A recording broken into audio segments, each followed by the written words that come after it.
It's surprising, but one of the most common experiences on the twin flame journey is experiencing all one's greatest fears coming up when union and harmonious union are about to manifest. For so long you may have been longing for this connection, but as the possibility of real love arrives, all these fears begin to surface.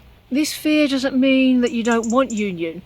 It means that your subconscious is bringing up old wounds, doubts, and beliefs that maybe never had to face true intimacy before.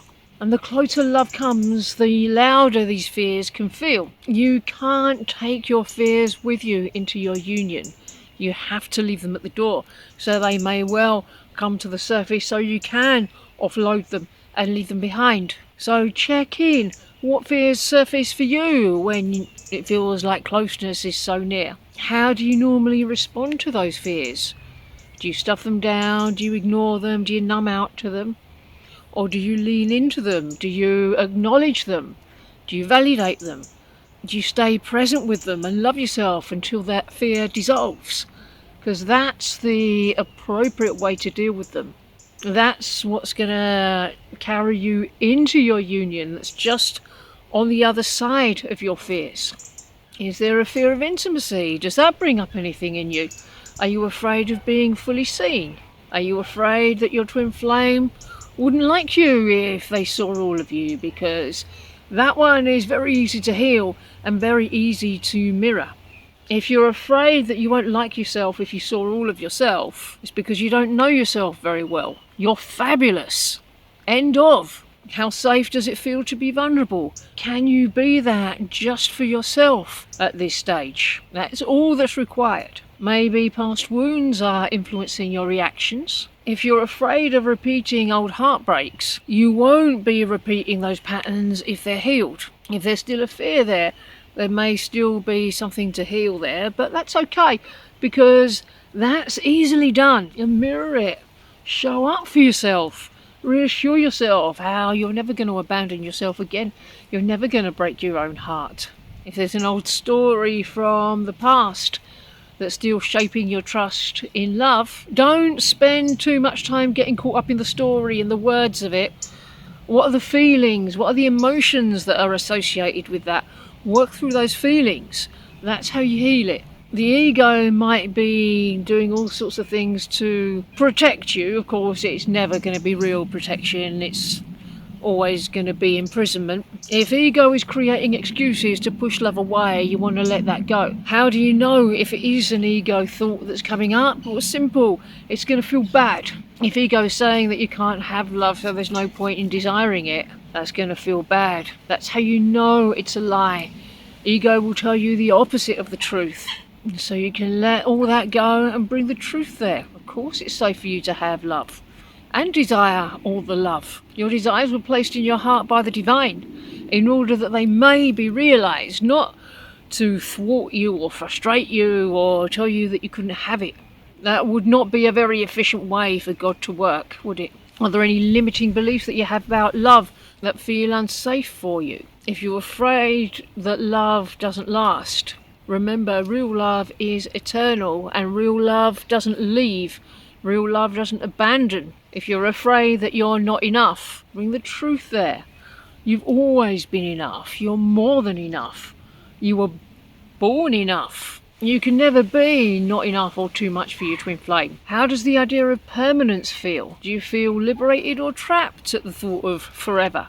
If you feel trapped, perhaps it's time to reframe your commitment and devotion as freedom, because it is. What's happening in your body when fear of union arises? Do you notice tension, restlessness, or withdrawal? If you do, that's actually a very good thing, because it's showing you your next steps, what healing needs to be done. Just meet those feelings with love. Lean into them. Stay present with them. Give yourself what you're needing in this place. That's it. Look at how running or avoidance shows up for you. If you're distracting yourself from the connection, that's not going to help you. It's not going to serve you. You have to face all your feelings, the uncomfortable ones, especially the unpleasant ones. Lean into them, be present with them. Distracting yourself doesn't make them go away. They're still going to be there. So You might as well deal with them, because an upset will stay until it is healed. If you're overthinking, instead of allowing love to flow, you want to address that, because thinking is not going to help you on this journey. You have to feel your feelings. If you're using thinking as a way to avoid feeling, you got to stop doing that. Don't get caught up in the story, don't get caught up in the words of it. Just feel the emotions. If it's not a good emotion, bring yourself the love you need there. Surrender really helps in moments of fear, because sometimes there's nothing else that you can really do. This will allow the fear to pass instead of resisting it, because all emotions are just energy. They're not designed to be held on to, they're designed to be allowed to flow. And the more you can trust yourself, trust the process, trust love, the more that will dissolve any excessive intensity. Self-love will calm your fears more than anything else. It enables you to soothe yourself as much as you need to, so you no longer have to seek reassurance from the outside. You can give yourself all the reassurance you need. This will shift the energy in your connection, because you're no longer putting out a needy energy that pushes your person far away from you. What does safe union feel like for you? Can you imagine love as soft and gentle and kind and supportive? And what changes in your vibration when you expect safety instead of danger? Can you feel that your energy shift and become lighter, more magnetic at that? This will help you to move through fear into deeper love. You've got to be willing to meet your fears with compassion.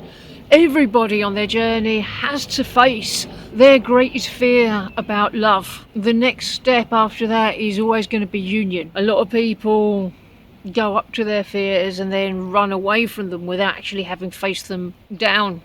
Some people make many attempts at facing their fears, their greatest fear about love, before they actually do. But this does open the door to lasting union for you, because union asks for full vulnerability and surrender. It's okay if that feels intimidating. Your mind might be afraid of rejection, loss of freedom, or being fully seen, but these fears are not the truth of your connection. They're the final walls crumbling. The key is not to run from this fear, but to face it with love. By embracing this discomfort, you do heal the final blocks to intimacy. And when you do, union no longer feels terrifying. It will feel like the most natural homecoming you've ever known.